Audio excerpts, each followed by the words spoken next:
तो रिकॉर्डिंग चालू करते हैं। मंगलाचरण। ओम नमो भगवते वासुदेवाय।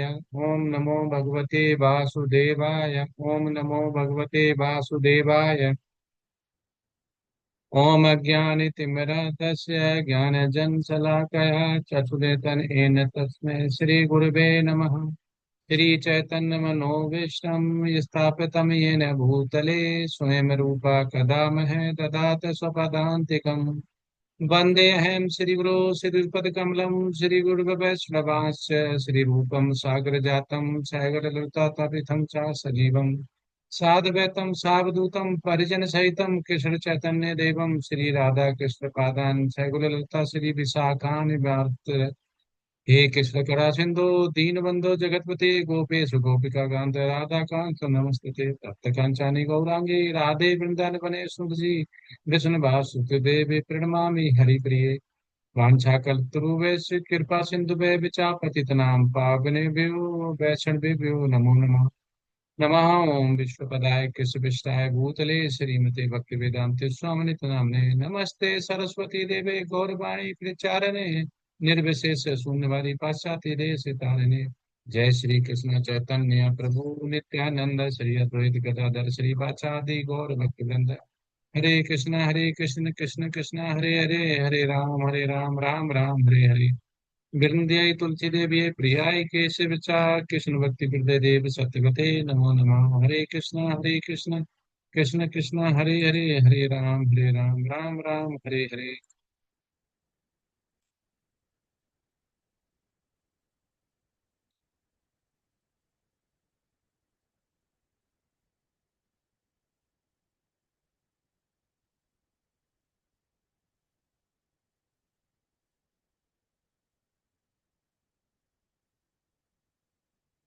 स्लाइड विजुअल है। आवाज भी आ रही। जी प्रभु जी विजिबल। ओके। तो आज सभी भक्तों का पुनः स्वागत है भक्ति शास्त्र के यूनिट 5 में पाठ है 6।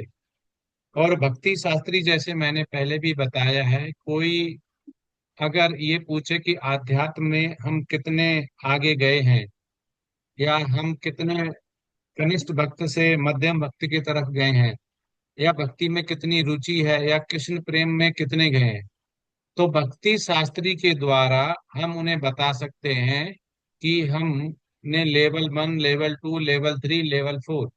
अगर कोई लेवल 1 2 3 4 भी नहीं जानता होगा, लेकिन आप जैसे ही बोलेंगे कि भक्ति शास्त्री किया है हमने, तो वो समझेंगे कि आपकी रुचि भगवान के प्रेम में जागी है। पहले तो ये बताता है। दूसरा, हमें ये बताता है कि क्या करना और क्या नहीं करना, डू जो डोंट्स होते हैं वो ये बताता है। तीसरा तीसरा हमारी भक्ति के लिए क्या उत्तम है वो बताता है। और चौथा, हमें गुरु शिष्य परंपरा में जो हमारे प्रेमिनेंट या संस्थाचार्य जो हमारे प्रभुपाद हैं, उनको ये जो मूड एंड मिशन था उसमें कहीं न कहीं हमें जोड़ता है। तो कहते हैं कि भगवान खुश होता है कब, जब गुरु खुश होता है। तो इस तरह से अगर गुरु खुश होता है, प्रभुपाद खुश होते हैं, तो भगवान खुश हो जाएगा कि उनके द्वारा चलाए गए एक यूनिवर्सिटी या पाठ्यक्रम को हम लोग सीख रहे हैं, जिसमें कि बिल्कुल ही भौतिक नहीं है, पूरा ही आध्यात्म है। इसका लाभ क्या है कि भगवत धाम जाने में ये हमारी सहायता करेगा। ये इसका। और आज हम पाठ 6 में मंत्र जो है 15 से 18 पढ़ेंगे। तीन, 15 16 17 18 4, तो इसलिए ये छोटा है। इसमें ज्यादा स्लाइड्स नहीं है, ज्यादा मटेरियल नहीं है, तो बहुत इजी है। तो स्टार्ट करते हैं। तो इसमें 15 में जो बोलते हैं, हिरण्येन पात्रेण सतस्यापि हितं मुखं तत्त्वयं पूषणं पाविरणो सत्य धर्माय दृष्टे। हे भगवान, हे समस्त जीवों के पालक, आपका असली मुखमंडल तो आपके चमचमाते तेज से ढका हुआ है। कृपा करके इस आवरण को हटा लीजिए और अपने शुद्ध भक्त को अपना दर्शन दीजिए। तो इसमें क्या दिखाना चाह रहा है कि भगवान को देखने के लिए इतना आसान नहीं है। भगवान अगर सामने भी हैं तो भी उनका इतना ललाट, इतना मुखमंडल तेज है कि वो हमें दिखाई नहीं देता है। और अभक्त तो जो है वो बिल्कुल ही नहीं देख पाता। जैसे दुर्योधन के सामने जब भगवान ने अपना जब रूप दिखाया तो उसको कुछ नहीं दिखा, एक चकाचौंध दिखी, लेकिन इतना अंतर है कि भगवान को यहाँ पे भक्त देख तो सकता है, लेकिन पूर्ण रूप से संतुष्टि नहीं आती है, क्योंकि वो उस आकर्षक मोहित मुखमंडल को देखना चाहते हैं जिससे उसको प्रेम हुआ है। भगवान उस रूप में आते हैं जिसमें ऐश्वर्य प्रदान होता है, सारे ऐश्वर्य होते हैं। तो भक्त को वो जो मुखमंडल है वो उस तरह से देखना होता है जिसमें उसको जो प्रेम है वो आ जाए, आकर्षित हो जाए, भगवान से वार्तालाप करे। जैसे ध्रुव महाराज, प्रहलाद महाराज, जो कि संतुष्ट हो गए भगवान के रूप को देखकर। ऐसा हमारा जो भक्त है उसकी इच्छा होती है। इसलिए वो कह रहे हैं कि आपका जो असली मुखमंडल है वो तो आपके चमचमाते तेज से ढका हुआ है, क्योंकि वो देख तो रहा है, लेकिन वो कह रहा है कि मुझे और अच्छी तरह से देखना है। इतनी ज्यादा उसकी लालसा हो जाती है, इतना ज्यादा उसको प्रेम हो जाता है। जीव को कभी कभी सर्वशक्तिमान परम सत्य नहीं मानना चाहिए। यदि वे सर्वोच्च होते हैं तो उन्हें भगवान से अपने चमकदार आवरण को हटाने के लिए प्रार्थना करने की आवश्यकता नहीं होती है, ताकि जीव अपना असली चेहरा देख सके। मंत्र 15।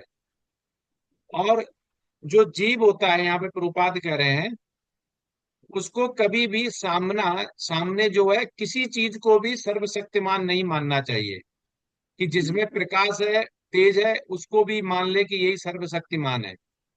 जीव को हमेशा अपनी बुद्धि, अपने शास्त्र, अपने ज्ञान, अपने गुरु के द्वारा देखना चाहिए। नहीं तो उसको जो प्रकट कर भगवान ने प्रकट किया उसको आवश्यकता नहीं भगवान से प्रार्थना करने की। क्या अर्जुन को आवश्यकता हुई? क्या पांडवों को आवश्यकता हुई? जो भक्त हैं उनको आवश्यकता नहीं होती, वो उसी रूप में दिखते हैं। क्या विदुर जी महाराज को आवश्यकता हुई? नहीं हुई। क्या नारद मुनि जी को आवश्यकता हुई? नहीं हुई। जो भक्त है उसे भगवान स्वयं दर्शन देते हैं। अब जो भक्त नहीं है, जो जीव है, जो जो संघर्ष कर रहा है भगवान के पाने के लिए, भगवान को देखने के लिए, उसको भगवान चमकदार आवरण से हटाने के लिए प्रार्थना करनी पड़ती है। ये यहाँ पे बताना चाह रहे हैं। कृष्ण द्वारा मारे गए राक्षसों को तुरंत इस ब्रह्म तेज में स्थानांतरित कर दिया जाता है। तो जरा कल्पना कीजिए कि जो स्थान कृष्ण के शत्रुओं को दिया गया है, क्या वह बहुत ही लोभ योगी मुक्त है? विष्णु प्रसाद अब यहाँ पे क्या बताया, ये सोच सकते हैं कि भगवान के जो राक्षस को मारा भगवान ने, उनको तुरंत ब्रह्म तेज में स्थानांतरित कर दिया जाता है। तुरंत मतलब उनको ब्रह्म तेज, भगवान का जो तेज है निर्विशेषवादी जो बोलते हैं, उसमें कर दिया जाता है। अब ये प्रश्न आता है कि वो तो राक्षस है, शत्रु है, तब भी उनको इतना अच्छा मिल गया। हम यहाँ भक्ति करते रहते तो हमें लग रहा है कि हमें तो ब्रह्म तेज भी नहीं मिलेगा, ऐसा सोच सकते हैं। पर यहाँ पे समझना पड़ेगा कि जो भगवान का भक्त होता है उसे कभी भी ब्रह्म तेज नहीं चाहिए, उसे भगवान का धाम चाहिए, जहाँ भगवान अपनी लीलाएं करते हैं, भगवान रहते हैं। अब ये आता है, क्या ये ब्रह्म सही है, अच्छा है? ये क्वेश्चन आ सकता है कि उसको राक्षस होने पर भी, शत्रु होने पर भी ऐसा मिल गया।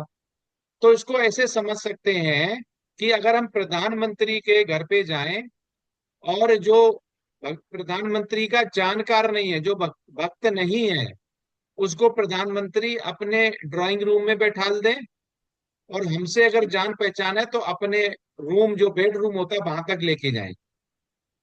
इतना अंतर होता है। अगर हम भक्त हैं, हम तो भगवान के धाम, जहाँ भगवान शयन कर रहे हैं, जहाँ भगवान लीला कर रहे हैं, जहाँ भगवान बैठे हुए, वहां तक हमें जाने को मौका मिलेगा। लेकिन जो शत्रु राक्षस है, उनका कितना भी भगवान उनको ब्रह्म तेज में भेजें, कितना भी उनको दें, उन पे कृपा करें, लेकिन वो उनके राजमहल में नहीं जा सकते हैं। जैसे एग्जाम्पल द्वारा कि हम प्रधानमंत्री के प्रधान आवास पर जाएं और हम बाहर बैठे रहें, उनके रूम में नहीं जा पाए। ऐसे ही यहाँ पर है कि वो उस राजमहल में तो गया, मतलब भगवान के तेज में तो गया, भगवान का जो प्रकाश है, लेकिन भगवान के धाम नहीं पहुंचा। तो इससे क्या होता है कि हमें कोशिश करनी चाहिए कि हम तेज की तरफ आकर्षित ना हो, प्रकाश की तरफ आकर्षित ना हो, हम स्वयं भगवान के साकार रूप की पूजा करके भगवान के धाम जाएं। 17। यहाँ पे कह रहे हैं वायुर्निर्मृतमथेदम भस्मांतम शरीरम ओम कृतो स्मर कृतम स्मर कृतो स्मर कृतम स्मर। इस क्षणभंगुर शरीर को भस्म हो जाने दें और प्राण वायु को वायु के पूर्ण कोश में विलय हो जाने दें। अब हे भगवान मेरे अतः मैंने आपके लिए जो कुछ किया उसे स्मरण करें। अब वो ये कह भक्त जो होता है वो ये कह रहा है कि मैंने जो भी आपके लिए किया है उसे आप देखें कि मैंने आपके लिए क्या किया है। और मेरा शरीर जो है क्षणभंगुर शरीर को भस्म हो जाने दे। वो कह रहा है कि इस शरीर से मैंने आपकी तपस्या की, हमने आपकी पूजा की, आपको प्रसादम किया, हमने कीर्तन किया, हमने जपा किया, इस शरीर से ही किया। लेकिन अब हमारा टाइम आ गया कि हम आपके धाम में आपके सामने सेवा कर पाए और वहां पे भी भजन कीर्तन कर पाए। ऐसे हमारी यहाँ पे प्रभुपाद कह रहे हैं कि ऐसे हमारी निष्ठा होनी चाहिए, ऐसे हमारी इच्छा होनी चाहिए कि इस शरीर को अब आपकी आवश्यकता नहीं है। अब हमारा शरीर है वो क्षण भंगुर में भस्म हो जाने दें और हमें अपने भगवत धाम आने दें। ये हमारी परम इच्छा है, यहाँ पे 17 में बता रहे हैं। भले ही मृत्यु के समय कोई भक्त भगवान के लिए अपनी सेवा को याद नहीं करता, भगवान उसे नहीं भूलते हैं। यह प्रार्थना भगवान को भक्त के लिए बलिदानों की याद दिलाने के लिए की जाती है। लेकिन ऐसा कोई अनुस्मारक न होने पर भी भगवान अपने शुद्ध भक्त द्वारा की गई सेवा को नहीं भूलते हैं। यहाँ पे ये कह रहे हैं कि अगर आपने शुद्ध सेवा की है, आप भले भूल जाओ भगवान को, लेकिन भगवान नहीं भूलते हैं। जैसे द्रौपदी का जब वस्त्र हरण हुआ तो उन्होंने एक समय पहले उनकी छोटी सी पट्टी बांधी थी उनकी उंगली में, जब सुदर्शन चक्र चलाया था उनको मारने के लिए शिशुपाल को। उसका भगवान ने याद रखा प्रेम भाव कि कितना चिंता करके मेरे बांधा, और उसके बाद उन्होंने उसको किया। अजामिल का पतन हो गया था, लेकिन उसके पुत्र का नाम नारायण रखा, तो नारायण लेते लेते भगवान को याद करते करते भगवान ने उसको अंत समय में याद रखा कि इसने हमारा नाम उच्चारण किया, और उससे पहले वो भक्त था, पतन से पहले उसको याद रखा। ध्रुव महाराज को याद रखा, प्रहलाद महाराज को याद रखा, सारे पांडवों को याद रखा, सबको याद रखा। भगवान राम ने भी, जो राम के साथ जितने भी हुए, जितना उनको सुग्रीव ने साथ दिया उसको याद रखा, हनुमान जी को याद रखा। जो भी भगवान कभी भी नहीं भूलते हैं कि जिसने भगवान के लिए शुद्धता के साथ सेवा की है। यहाँ तक कि विभीषण का भी उद्धार किया, इतनी दूर बैठे हुए विभीषण का भी उद्धार किया। तो भगवान तो भक्त की किसी भी प्रेम भाव शुद्ध भक्ति को कभी नहीं भूलते, भले हम भूल जाएं। लेकिन हम भगवान भगवान के लिए करते हैं तो भगवान नहीं भूल। इसलिए हम जो भी थोड़ा बहुत भी करते हैं तो उसको आप ये मान के चलिए कि भगवान उसे बिल्कुल नहीं भूलेंगे। आपका किया हुआ का आपको अवश्य देंगे। इसीलिए वो कहते हैं भगवत गीता में कि सर्वधर्म में प्रत्यज्य मामेकम शरणं अहम त्वं सर्व पापेभ्यो मोक्षाय मा शुचः। वो कह रहे तुम चिंता नहीं करो, जो भी तुम धर्म तुमने अपना रखे हैं, अपने चोचले के लिए जो बना रखे हैं उनको त्याग दो। केवल एक ही धर्म है कि भगवान ने क्या बोला है, शास्त्रों में क्या लिखा है, अगर वैसा करोगे लीला वाणी के, तो आपका जो भी पाप है वो नष्ट हो जाएगा, आपको मोक्ष मिल जाएगा और आपके भगवान के भगवत धाम आ जाएंगे। ऐसा भगवान वचन देते हैं। संक्षेप 5 पाठ उद्देश्य मंत्र 4 से 8 और मंत्र 15 से 18। श्री उपनिषद वह ज्ञान जो व्यक्ति को पूर्ण पुरुषोत्तम भगवान कृष्ण के निकट लाता है। अब यहाँ कह रहे हैं ईशोपनिषद, ईश मतलब ईश्वर के उपनिषद जो भगवान के नजदीक लाता है, जो भगवान के पास लाता है उसको ईशोपनिषद बोला गया है। मंत्र 18 है।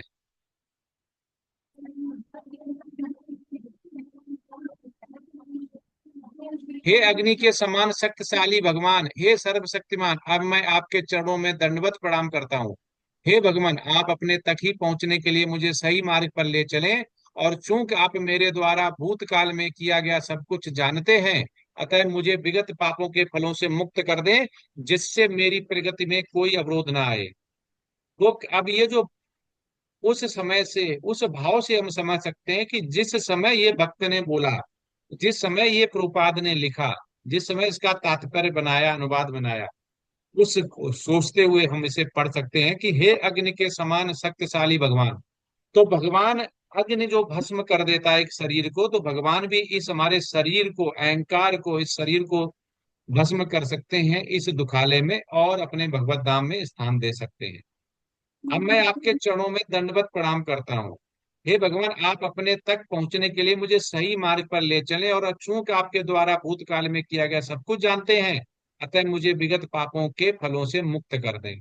अब वो कह रहे हैं, मैंने जो भी छोटी मोटी या जो भी पाप किए, लेकिन मैं आपके अभी शरणागत हो गया हूँ, और मुझे आपके धाम पहुंचने के लिए कृपया मेरे मार्गदर्शन कीजिए। मेरा ऐसी बुद्धि रखिए कि मैं आपके बताए हुए रास्ते पर चलूं, जिसमें कि उन्होंने जो भी अर्जुन को बोला वो उसका हम अनुसरण कर पाए, ना कि अनुकरण। ये यहाँ पे एक भक्त उनसे अपनी प्रार्थना कर रहा है। अब अतः मुझे विगत पापों के फलों से मुक्त कर दें। और भगवान ने बोल ही दिया कि जो मेरी शरण में आएगा उसके मैं सारे पाप काट दूंगा।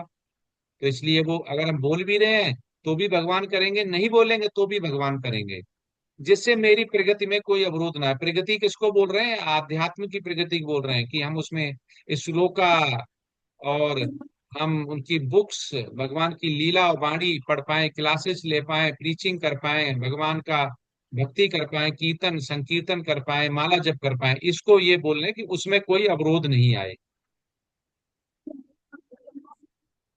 उद्धरण का समापन है। इस मंत्र 15-18 में पूरी प्रक्रिया का संकेत दिया गया है, और श्रीमद् भागवतम 1.2.17 से 20 से इसे आगे बताते हैं। अभी कह रहे हैं इसके 18 के आगे जो है वो भागवतम में उसका पूरा वर्णन आता है, जिस तरह से यहाँ पे भगवान के बारे में बताया गया है। भगवान की महिमा सुनना और कीर्तन करना अपने आप में एक भक्ति का कार्य है। अब ये प्रभुपाद यहाँ कहना चाह रहे हैं कि अगर ये सोचें कि भक्ति का कार्य सबसे अच्छा क्या है, तो भगवान की महिमा सुनना, जो अभी आप सुन रहे हैं भगवान की महिमा, ये और कीर्तन करना, ये अपने आप में एक भक्ति का कार्य है। ये एक भक्ति का कार्य है, इसे ना सोचें कि भक्ति का कार्य नहीं है, ये भक्ति में ही आता है। तो आपको उतना ही पुण्य मिलेगा जितना कि आपको माला जप और संकीर्तन करने में मिलता है। भगवान की महिमा को सुनने और जपने से सभी अवांछित चीजों से शुद्ध हो जाते हैं। वो कह रहे हैं, अगर आप भगवान की महिमा को सुनते हैं, श्रवण करते हैं और जपते हैं, तो आप अवांछित चीजों से शुद्ध हो जाते हैं। अवांछित चीजें कहें जो हमारी भौतिक के लिए है इच्छा, हमारे हमारी जिह्वा के लिए, हमारे आंखों के लिए, हमारे हमारे जो इंद्रियों के लिए जो इच्छाएं हैं, चीजें हैं, वो शुद्ध हो जाती हैं। पहले मैं जिह्वा से किसी भौतिक बात करता था, अभी भगवान के बारे में बात करता हूँ। पहले इससे मैं प्रसादम नहीं खाता था, अभी प्रसादम खाता हूँ। पहले मैं इससे सीरियल सुनता था, अभी भगवान के बारे में सुन रहा हूँ। पहले मैं टीवी देखता था, अभी भगवान के अर्च विग्रह को देख रहा हूँ। पहले मैं अगरबत्ती सूंघते थे, और जो भी घर में यूज होता वो सूंघते, अब भगवान पे चढ़ाई गई अगरबत्ती और धूप और भगवान पे चढ़ाए गए फूल को सूंघते हैं। इतना अंतर। अब भगवान, पहले इन्हीं हाथों से हम पिज्जा, समोसे, चाट पकौड़ी खाते थे, बनाते थे, अभी इन्हीं हाथों से भगवान की सेवा करते हैं। भगवान के अर्च विग्रह को नहलाते हैं, उनकी सेवा करते, बनाते, कपड़े पहनाते और उनके लिए प्रसादम बनाते। इतना यहाँ पे बोला गया है। इस स्तर पर भक्त ब्राह्मणवादी ये कह रहे हैं कि, और तब उनकी भक्ति भगवान पर स्थिर हो जाती है। अगर ये करते रहेंगे तो हमें विश्वास आ जाता और हमारी भक्ति स्थिर हो जाती, क्योंकि अगर हमें जब तक विश्वास नहीं आएगा तब तक हम अपनी माला भी नहीं बढ़ा पाएंगे, कीर्तन भी नहीं कराएंगे, संकीर्तन भी नहीं कर पाएंगे और भक्ति शास्त्री भी नहीं कर पाएंगे। इस स्तर पर भक्त ब्राह्मणवादी योग्यता प्राप्त करता है और प्रकृति के निचले गुणों, कर्म और अज्ञान के प्रभावी पूरी तरह से गायब हो जाते हैं। तो ब्राह्मणवादी किसे बोलते हैं? जिसमें ब्राह्मण, और ब्राह्मण कौन होता है? जिसे वेद शास्त्र पता है, जिसे ब्रह्म पता है। ब्रह्म मतलब भगवान कौन है, और भगवान से हमारा संबंध क्या है, और भगवान ने क्या लीलाएं की, क्या बाणी की, क्या शास्त्र हैं, जो इनको जाते हैं उसको ब्राह्मणवादी बोलते हैं। जब ये योग्यता आ जाती है ब्राह्मणवादी, तो प्रकृति के निचले गुण जितने भी होते हैं, जिसमें कि काम और अज्ञान है, ये चले जाते हैं, ये पूरी तरह से गायब हो जाते हैं। भक्त अपनी भक्ति सेवा के गढ़ से पूरी तरह से प्रबद्ध हो जाता है, और इस प्रकार वह भगवान के मार्ग और उनके प्राप्त करने के मार्ग को जान जाता है। जैसे ही सभी संदेह कम हो जाते हैं, वह एक शुद्ध भक्त बन जाता है।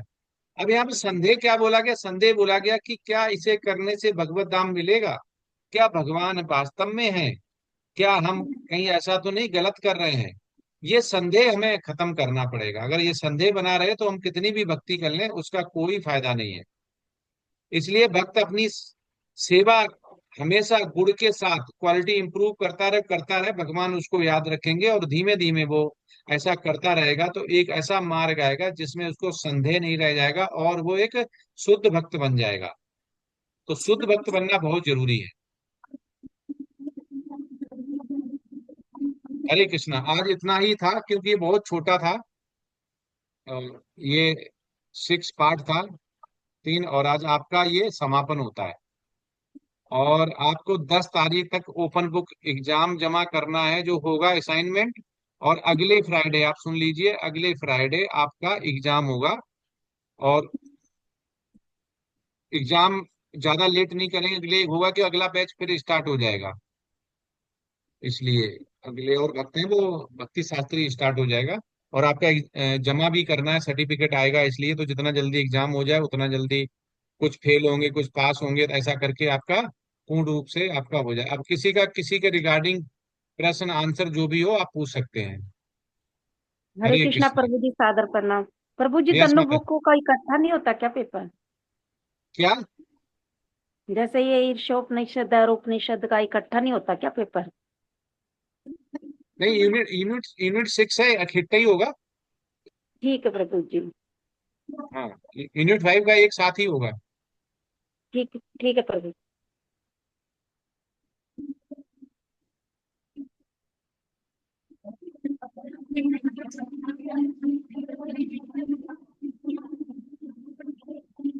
हरे कृष्ण। और किसी का कोई प्रश्न है?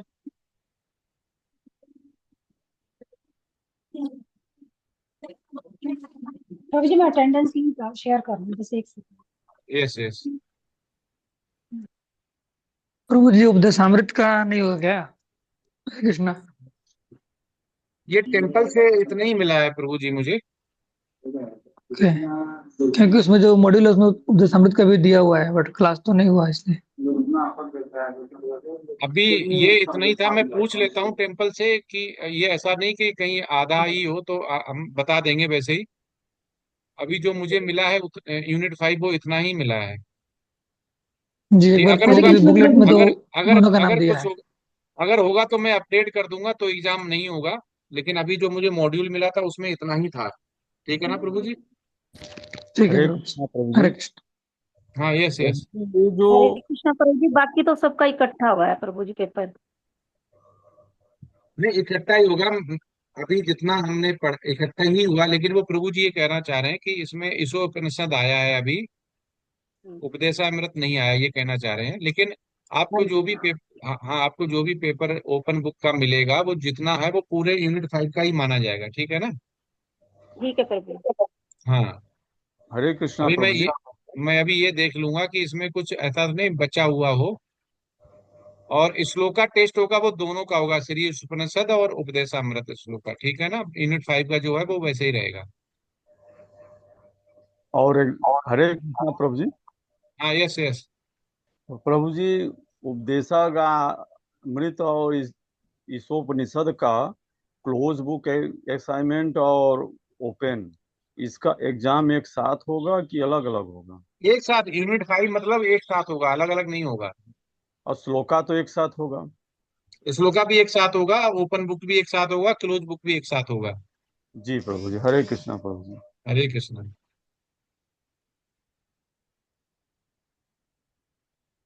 मैंने अटेंडेंस भेज दिया, आप सब फिल कर दीजिए प्लीज। ठीक है, तो मैं एक बार और चेक कर लेता हूँ कि कुछ यूनिट 5 में कुछ ऐसा बच्चा तो नहीं है।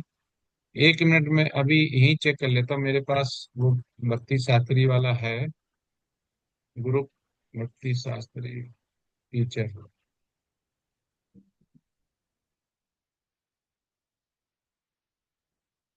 Sources files, module class, BS classes, information languages,